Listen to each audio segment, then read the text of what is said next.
Welcome back to Fire Emblem the Blazing Blade. Last time, we flocked together like birds of a feather, and got Bartray level up and he gained speed! Yay! Let's hope that luck continues. And now, let's move on. In search of truth. Hector rescues Eliwood. Not that he really needed it, thanks to Marcus, and the two friends are reunited. The Paladin Marcus reveals news. Someone is called for Eliwood's death. Foray's problems must be connected to the attempt on Eliwood's life. Searching for more clues, Hector and friends depart for the castle of Marquis Santaruz. Yeah, Eliwood's dad goes missing, and then right afterwards, people try and assassinate Eliwood. There's definitely something sus going on.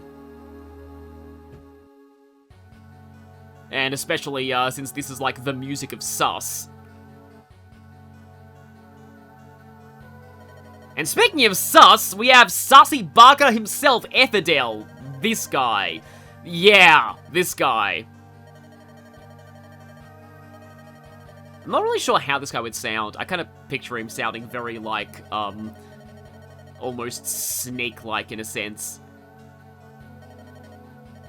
Huh, so apparently Marquis Santaruz didn't actually want Eliwood dead. He's just like, oh, you said you would just scare him. And he's like, I'm sorry, did you not realize who you were dealing with? I'm a mysterious cloaked villain. I don't deal in nuance. When you say you want someone scared, I interpret that as killing them horribly.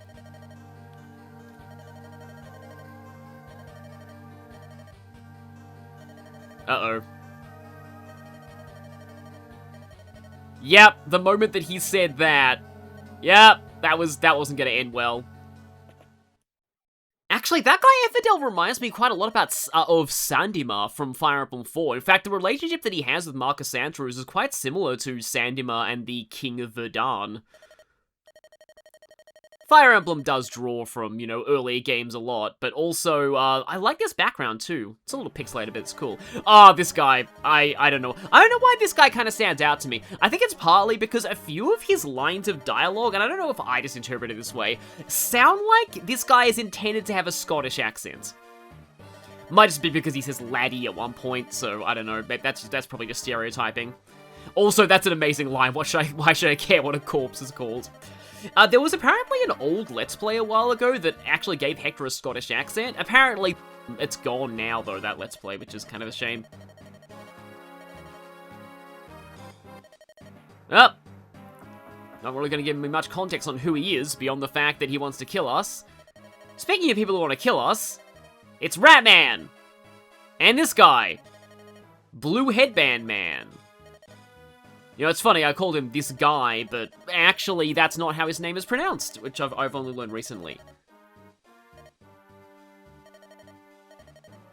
So, just like Dorcas, you know, I kind of like it how it also eases you into, because this is going to be our first enemy recruit in, like, Eliwood/Hector's story. And in both cases, they ease you in by going, this person is just trying to put food on the table, they're not a bad person, they're only with the enemies for money, so it does make sense that, you know, you can recruit them. Though it is a little funny that he's just recounting his entire backstory. And yeah, he does mention, yeah, if it hadn't been for Matthew, I would have starved to death. So, we get an idea of who one of you, although it is a little annoying if you lost Matthew in the last chapter, and also, Matthew totally dies in that case as well. Matthew's plot armor is gone. As I may have mentioned, like, there is some changes in the dialogue if you lose Matthew. Because he's, in a way, he's kind of like Hector's equivalent to Marcus. You know, thinking about it, like, in the modern, I know that a lot of people hate the modern system of, like, lords and retainers and things like that. I get it, it does restrict some of the character dynamics, but, I mean, I don't hate it that much. But I do feel like if this was like a, you know, Three Houses style thing, Oswin and Matthew would probably be Hector's unpoachable retainers. Whereas for Eliwood, it would probably be Marcus and, really, just Marcus. Like, Lowen, Rebecca, nah, I feel like you could probably poach them. I humbly await your brilliant orders, but yeah. We also have the amazing song, Friendship and Adventure, and once again, there are more Pegasus Knights here in the Hector version of this map. So, my goal with this chapter is sort of twofold. First is to send a force down here, recruits Guy. Yeah, that's how it's pronounced, Guy, not Guy. Apparently it's French. And the other goal is to send somebody around this end, because this village is insanely important. Now, the odds of this village being destroyed by a bandit are quite low, but it's actually way more important than you might realize, because there's a side quest out of this chapter, and you unlock it simply by visiting this village. And it's a very important side quest, too. So, right. I almost wonder whether I should send good old... I actually used to call him Barty when I was younger. Not Bartray, because I don't know, I guess there are, just didn't really flow off the tongue naturally. But okay, yeah, let's go hand axe. There was a time when I felt like axes had effectiveness bonus against snags, but, I mean, that would make sense, because, you know, trees, but still. And then we have good old Oswin himself, but, I mean, Hector kind of already fills the tank role on this end. Okay, let's just equip that, because we have a bunch of archers around. Do we have any... Okay, gotta check if we have any javelins. Okay, you have a javelin. You know what? I'm actually gonna go ahead and trade over your javelin to Lowen. While Lowen... I'm not really into Lowen getting hit by that axe, but, I guess we can sort of try. I don't know if I will end up having room for Lowen on this team, but, I mean, I'm not totally opposed to using him. I mean, I am sort of already training Kent, but still... you know what? I guess Eliwood can just go up here and whack this. So, okay, so some people in ranked runs, have, like, said, oh, don't use the rapier because it's worth, like, 6,000 gold, so every individual use of it costs, like, I think it's, like, 200 gold or something? So, like, a lot of people are, oh, right, I gave away Matthew's iron sword to somebody, I think. I think it's Lowen who has that now. But yeah, a lot of people, say that. But the thing is, I've also heard it argued that both the Wolf Bale, and the Rapier are good candidates for using the Hammern Staff. Oh, okay, I thought you were like, oh, there's an evil magician there, who's manipulating the Marquis. But no, it's about, Guy. And yeah, I do like that they just warn you about how scary the Killing Edge is, because it's important to know. Killing Edge, it's our first encounter with a Killing Edge, and it has an insanely high crit rate on it, like 30%. Of course, you hit with the 31 and miss with the, like 51. But yeah, it has an insanely high crit rate of like 30. That would have been satisfying if it was a one-shot, but not quite. So is the other little Peggy gonna come up here? Oh, Peggy. Peggy. And he, of course, he misses with the 70. Lowen is having weird luck today. Okay, the other Peggy's not moving. I would really like to have good old Barty take down this Pegasus Knight because, you know, gotta get some experience for the Bartray. I mean, he is leveling up kind of quickly. So it's like, in like the calculations page on Serenae's Forest, it lists, it says that, like, so there's this number called mode coefficient, that seems to be, like, about determining, like, how experience gain works. And the mode coefficient is apparently only present on Eliwood and Hector normal, but it doesn't say anything about Lyn normal, which makes me wonder if mode coefficient is actually not there, and if that's the case, if Lyn normal actually has the same experience gain as other hard modes. Because I'm not sure, like, I want to say you get less experience on hard mode. Well, that's a pretty good starting level up for Lowen, actually. And it's probably because of that lack of the mode coefficients. Yeah, let's go for the Wolf Bale here. I am going to be getting another Wolf Bale. Thanks for being Hector's story. Oh, this actually reminds me, there was another quote from, like, that old GBA World magazine. It had a walkthrough, a semi-walkthrough of this game, and it had this really weird thing to say about, like, I get what it was going for. So it basically said, like, remember that if you use a weapon on the player phase, you will use that weapon on the enemy phase, which is true. But then the way they phrased it was like, if there are a lot of, swordsmen, like, enemy swordsmen, on the front line, if there are a lot of enemy swordsmen around, putting Hector with the Wolf Wolf Bale on the front lines is a bad idea. If you don't lose him, you'll certainly lose the powerful axe. And I'm like, well, for one, it's impossible to lose Hector because he's a game over condition. And two, like, I read that as if you get attacked by any enemy on the enemy phase, your weapon instantly breaks, which is not true, but yeah. But it kind of sounds like the thing Karga would do in Tearing Saga. So yeah, important to note here, Guy's movement range. Because you don't want him to attack you, obviously. We do have a fort here, though, and the fort is just out of range, so I do wonder if I could plonk Lowen on there with the javelin. Because Guy is not going to start moving in until, and yeah, because there are some archers about. Whoever goes down there is going to want to equip a hand axe or a javelin, just in case, you know, just so that I deal the most efficient damage, to those ranged attackers. It's always annoying when something attacks you and doesn't die on the enemy phase, in this game at least. So, okay, Matthew's probably good to go, like, down there-ish. Because think about... Okay, no, I'll talk about that later. So, Marcus should be able to reach... The Pegasus Knight's not going to go for Marcus. I don't want the Pegasus Knight to go for Marcus, but actually, wait, is Matthew in range? No, that's fine, yeah. Because this village is also a little amusing. This character and this sprite. Oh, I'm going to have thoughts on her later. I don't know if it's the same person, though. Might just be a... I mean, if it isn't, though, this is the one case they reuse this portrait. But yeah, an invention of a great witch. Me! So your Bazella contains some very explosive magic. Higher on the ground, and when an enemy steps on it, kaboom! I'm still testing them. Oh, you know, maybe you should have gone back to the drawing board and tested it a little bit more, because little does this witch know, her magic worked better than it had any right to. We got a mind control device. I've been waiting to make that joke for so long, seriously. That's been in my head for ages. But yes, that item is the subject of a very infamous glitch in this game. Where, if you place that mine... You know what? Thanks to rewinds, maybe I should actually try and show that off. I should probably show it off. So, you need to have good time with your soft resetting to do it. But basically, you want to drop the mine... and then reset the game as an enemy is stepping on the mine and it's going off.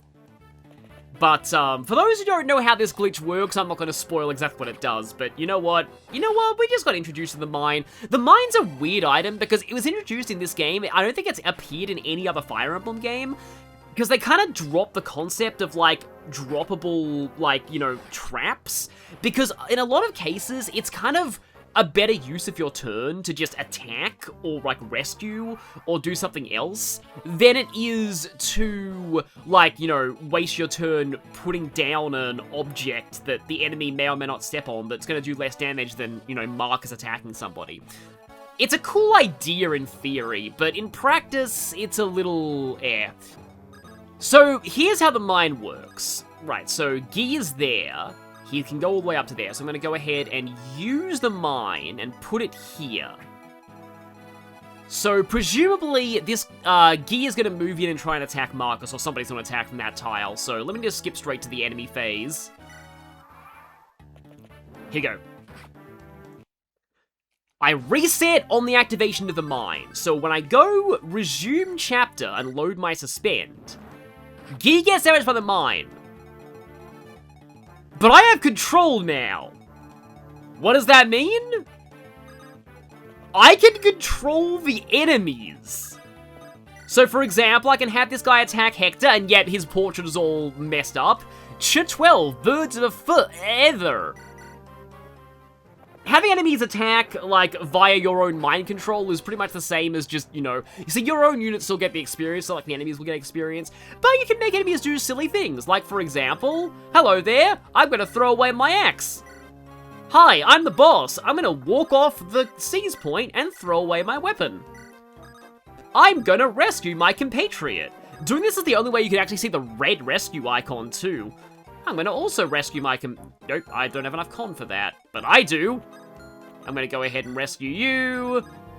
Gotta go ahead and trade, give that, give that.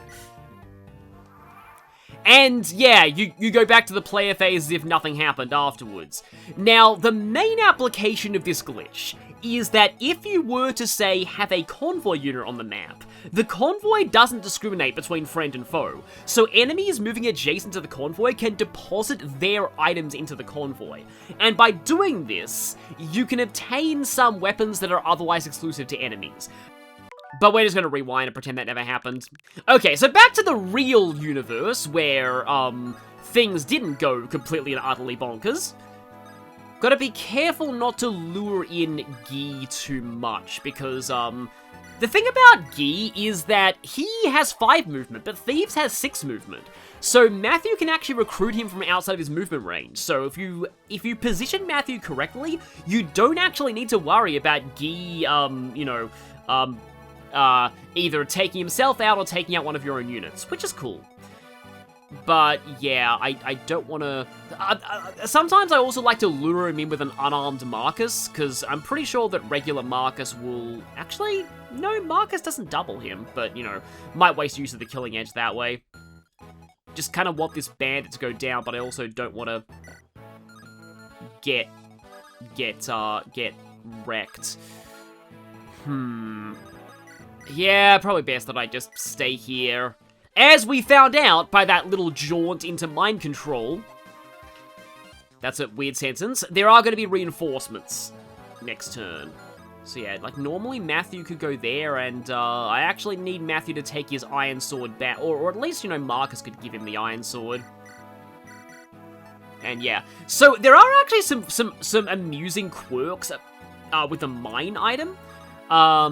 So Thieves, I believe, can disarm mines by standing on their tile. It's pretty much it's a pretty pointless feature because enemies never use mines, only you do. So the feature only serves to hinder you, but it's there at least.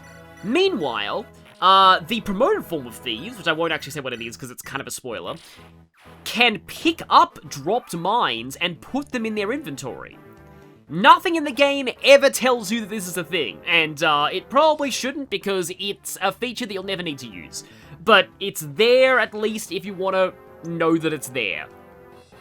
Because yeah, I kind of like the idea of placing traps and sort of wish that more Fire Emblems would like do something with it. The thing is that it's kind of... I don't know, it's a little hard to think what they would do. I think the closest thing to a trap system in a future Fire Emblem game that I think that, like, actually has, like, been decent is Corrin's Dragon Veins in Engage. That really is the closest I can think of. Okay, so let's see. I would kind of like... I don't like wasting a Wolf Bale use on this, but I would sort of like low into... I had a feeling you'd miss. Okay, that's... I don't know why I had this sixth sense for misses in Fire Emblem, but I kind of do. Okay, right. So I'm doing this to clear the road so that Matthew can get through. But yeah, the Silver Lance is pretty much just a panic button for Marcus to just delete one enemy, but on, you know, normal mode, you don't really need it for most cases. Okay, so now I can go ahead and... I could steal from him if I wanted to, but no, let's go ahead and talk. I still like Together We Ride, although granted, the Path of Radiance recruitment theme is amazing too.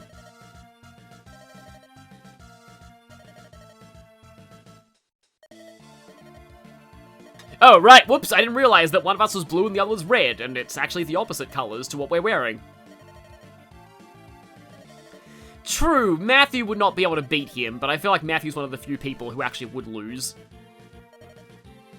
What you owed, huh? Wow, Matthew does have a very good memory.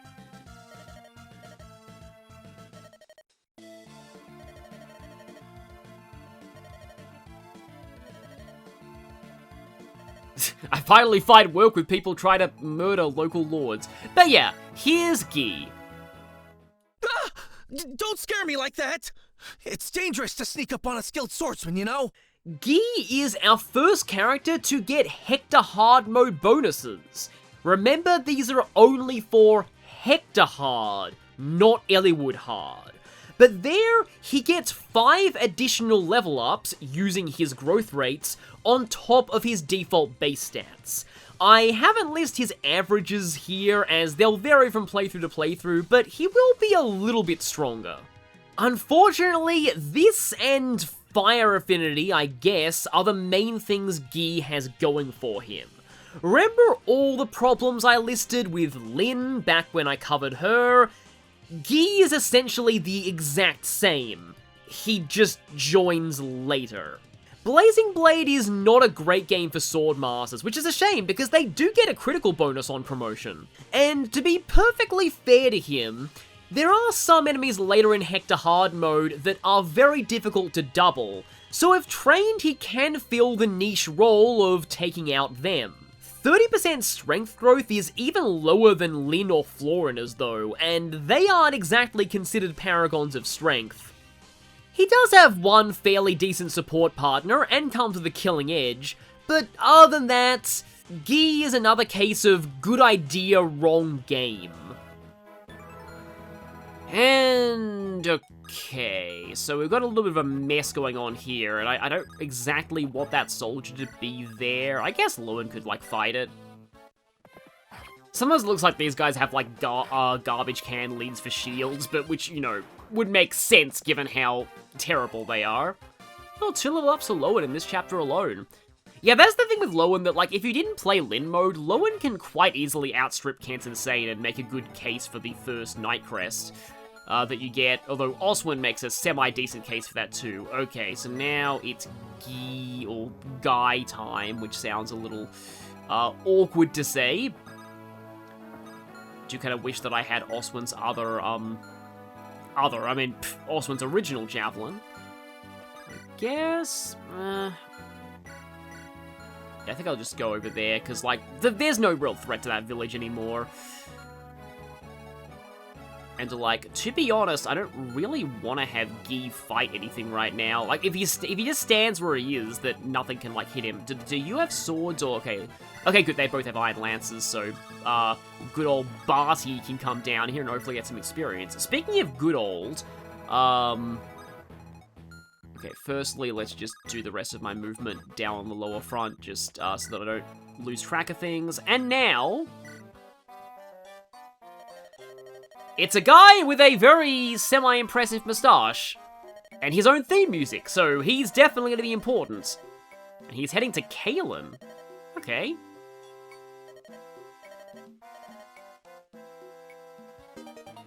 Dropped a torch, huh? Well, that implies we're going to be seeing a Fog of War mission soon. Okay, Matthew himself is probably a little bit hee-hee, I'm in danger. A little bit hee-hee, I'm in danger. There's a... I'm not sure I wanted you to do that. That bandit can't get to him, right? Oh, I think it can, actually.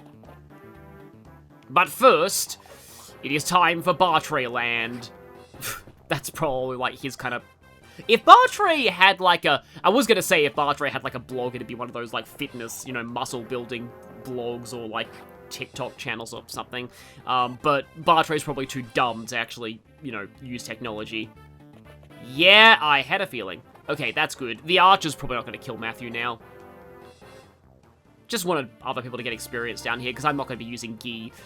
Important to note that Guy is one of the characters who contributes to the route split. About chapter 25-ish is when that happens. So you have plenty of time to do that. But yeah, basically it's the fighters, myrmidons, and mercenaries who contribute to that, whereas it's most of the magic users who contribute to the other, but there's one who doesn't, and I'm going to talk about that once we get there, because it's something that I only learned about relatively recently. But okay, yeah, we've got quite a few enemies down here and reinforcements, and Matthew is going to need to run away, and oh yeah, this bridge is choke pointed. So I may actually have to use Guy here, or Lowen can just do this. I better get a little bit of experience for Oswin as well. It's funny, like, looking at my recording time, this chapter's actually taken a little longer than I normally would expect it to. It's not a very long map, in most cases, but I guess I did have to show off the mine glitch, which is, it's kind of obligatory when you're doing a playthrough of this game. Well, it's mainly obligatory in one later map. Oh, well, there's the fighter critical animation. Funny that we saw that for Dorcas before Bartray, but, like, yeah. I kind of wanted Oswin to take that, but oh well. Oh, actually, yeah, let's, take back an Iron Sword, take the Javelin, but not attack with it. And now, Oswin can go here, and if I know my terrible enemy soldiers, yep, you get doubled, thought so. And there we go. I love just that fist forward pose that, like, Armor Knights have after they've thrown a Javelin. But okay, let's go ahead and heal up the heck a little bit. He probably doesn't let anybody call him that.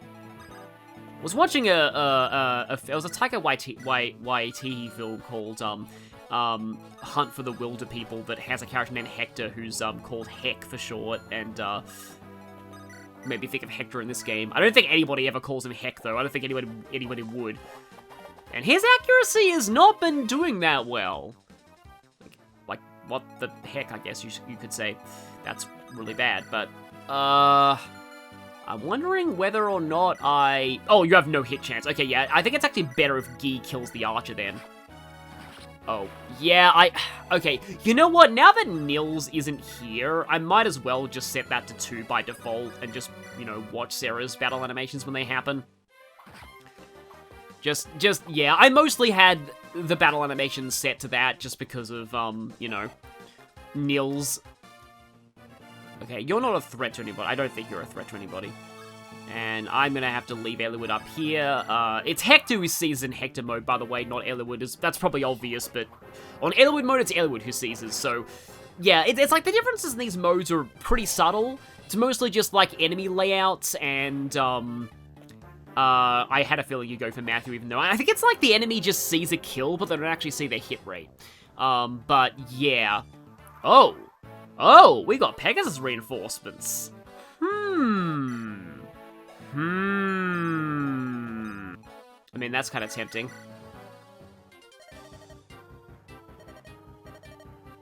Well, one of them's already defected.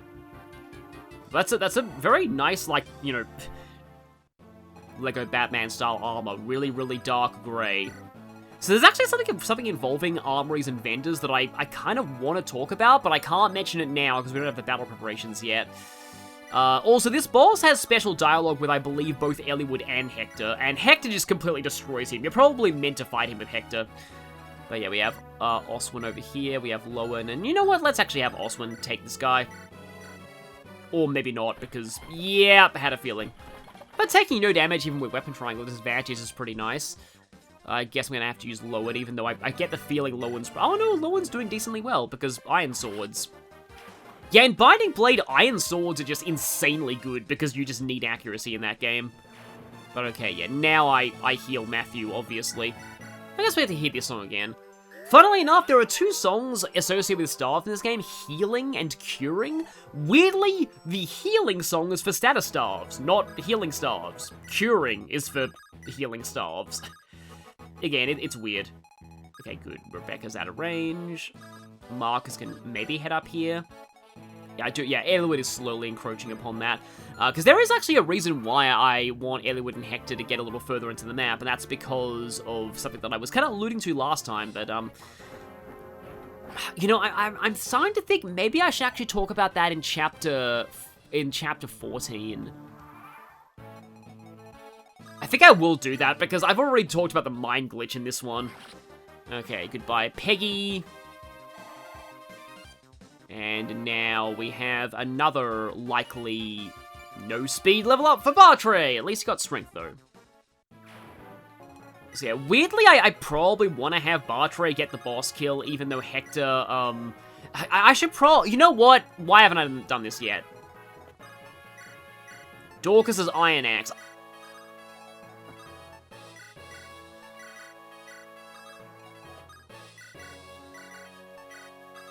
Also, Marcus can use the Iron Axe, which is kind of dumb, but lol. But yeah, like I prefer the magic version of that root split significantly, but the physical version is the one that I want to go through in this playthrough, and it's entirely because of Bartray. Because I'm like, if I'm training him, I may as well go for the physical version of the root split. So the shops here, oh, they sell javelins and hand axes. And you just sell heal stars. We might, I mean, we are going to be getting a second healer relatively soon, though. So I guess I'll take Matthew or even Marcus over to that. Yeah, let's go Marcus, take the red gem, and to be honest, I'm probably not ever going to use this mine. So let's go on a bit of a shopping trip. Now, important thing to note if you're going for the funds rank, I know that I don't particularly like the funds rank, but I do want to, you know, mention it regardless. So, regarding the funds rank. Oh, here, Eliwood exactly dies to this boss. That's unfortunate. I would like to get the boss dialogue here. I suppose I can do that via the rewind thing. I mean, I'm okay with using rewinds just to show off extra boss conversations. Like this. Yeah, there we go. This is the reason why I like to think this guy has a Scottish accent. That and his, like, green beard.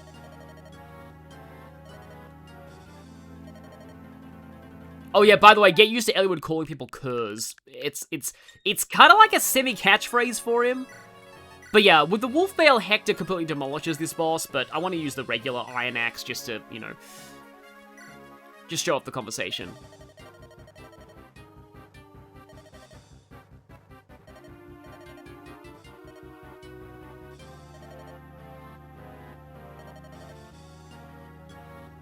And best me you shall, hopefully.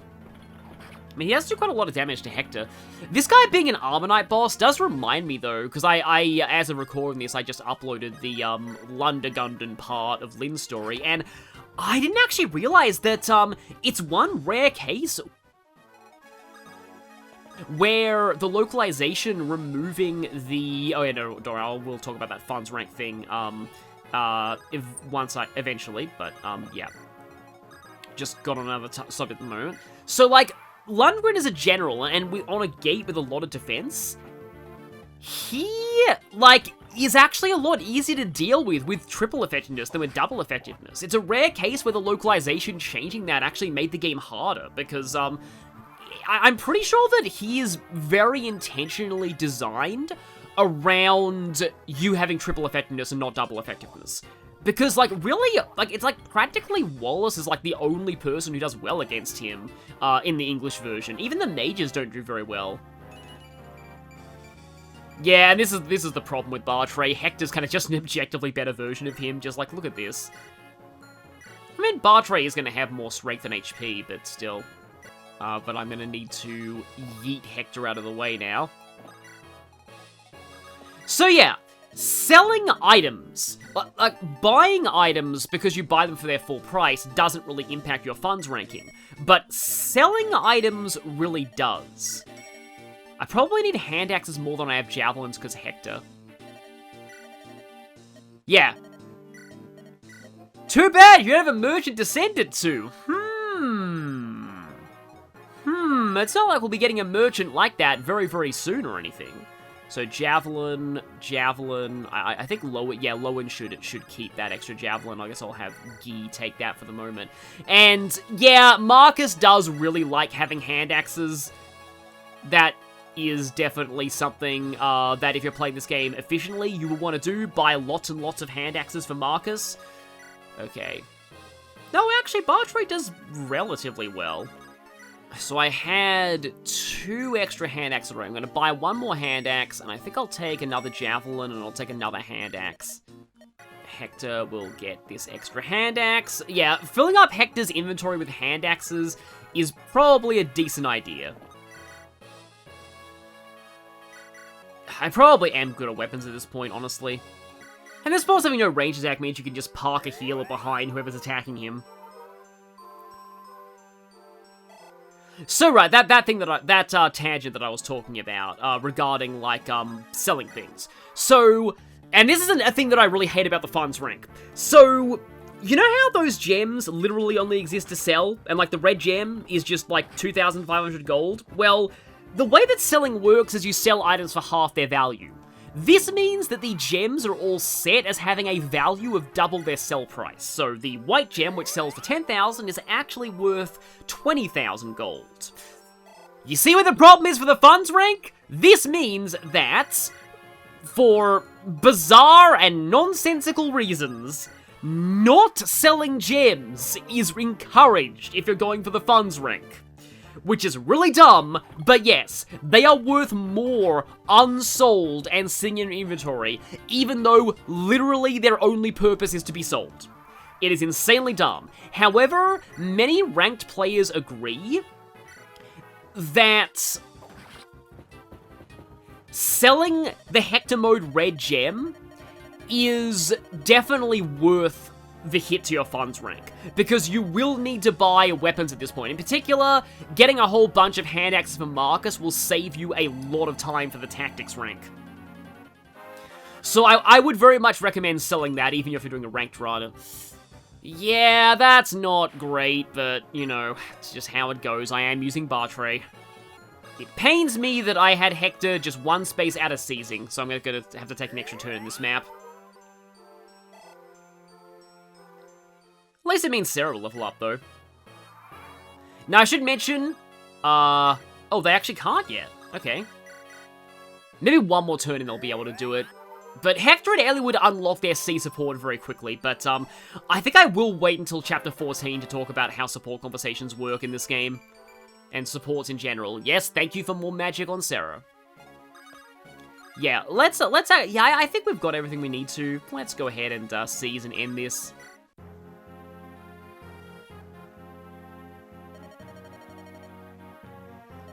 Yeah, we were unfortunately too late.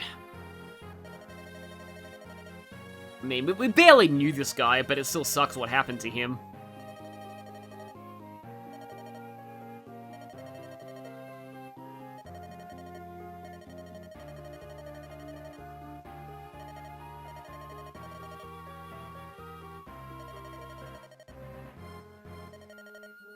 I suppose since he's already dying, he has nothing to lose by telling us everything. And this is the reason why I, remember the name Laos from when it was mentioned in Lynn's story. Because Laos is one of the more memorable territories in the Lycian League, for all the wrong reasons. So the Black Fang is still involved in all this, which we know if we played Hector's story, but on Eliwood's story, this is your first indication that's the case.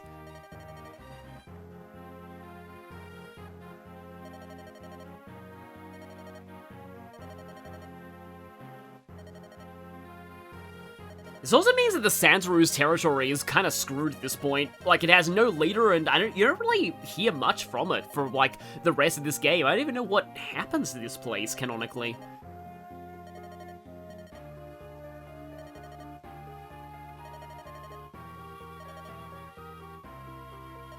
Ah, it's another one of these generic retainer people.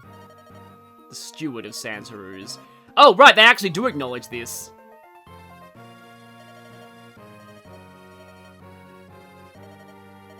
Yeah, I assume that somebody else is going to have to take over the territory, although the problem is that, I get the sense that if the Lycian Council meets at this point, then Darren is going to be a bit of a problem, because, well, we're going to meet him next chapter. Or will we? Because, yeah, as much as they're all saying, we must make haste to Laos and uncover this conspiracy. Actually, no! We're going to do a complete diversion side quest instead! So, next time, we do a very important side chapter, introducing, in my opinion, one of my favorite unit designs in the entire franchise. See you all then.